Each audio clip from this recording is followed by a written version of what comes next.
For more than a century and a half, hands that have held one of the world's oldest skills have been turning out Welsh tweed here by the mile. Even now, the sophistication of the 20th century has failed to reach this little mill in the North Cardiganshire countryside. The weaving of the colourful lengths of tweed is still done expertly on hand looms, and the mill's power source is still the oldest and the most efficient that the early weavers could harness. But now the water wheels, these lingering reminders of a lost age in Welsh industry, are facing a crisis. The River Lerry that's turned the loom since the mill was built in 1809 will soon no longer provide free energy for the wheels that attract 15,000 tourists each year to view this relic of the Welsh weaving trade.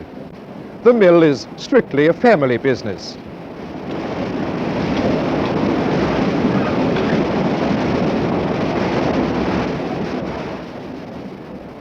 It's run by Mr. John Hughes, his wife Elizabeth, one employed man, and with the spare time help of the younger members of the Hughes family, Nicholas, who's 10, and 14-year-old Simon.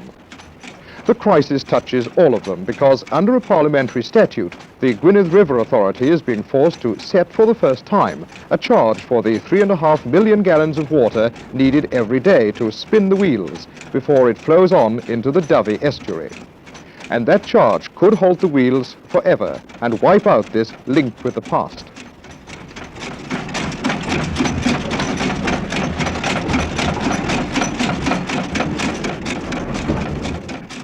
Mrs. Hughes, just how serious is the situation now facing you? Very serious indeed, because if the charges for water become too extortionate, we shall have to put in electric power or diesel power, which of course would cost a lot of money. But wouldn't a mill of this kind actually use water for washing and dyeing the tweed as well as actually turning the wheels? Oh no, only for turning the wheel, and every drop we use we put back into the river again.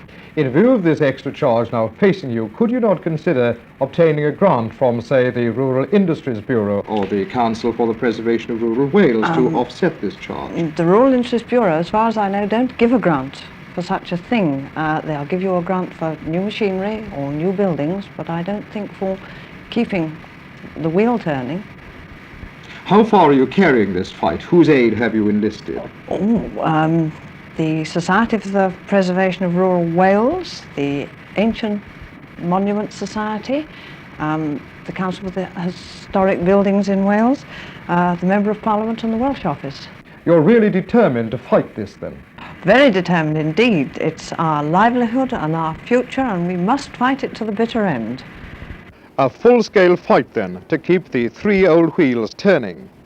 But the River Authority says that the 1963 Water Resources Act, the piece of legislation that makes the charge necessary, is itself so watertight that it leaves no scope for the board to grant exemptions, let alone a reprieve for the mill wheels.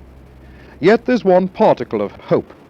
The authority is able to set its own scale of charges, and there's a likelihood that the mill's power supply will be classed simply as a technical abstraction, with a charge as infinitesimal as 0.005 of a penny per 1,000 gallons. But to the Lerry weavers, even that could be a tough levy on water that's simply flowing out to sea, a charge that could finally bring the old wheels to a standstill.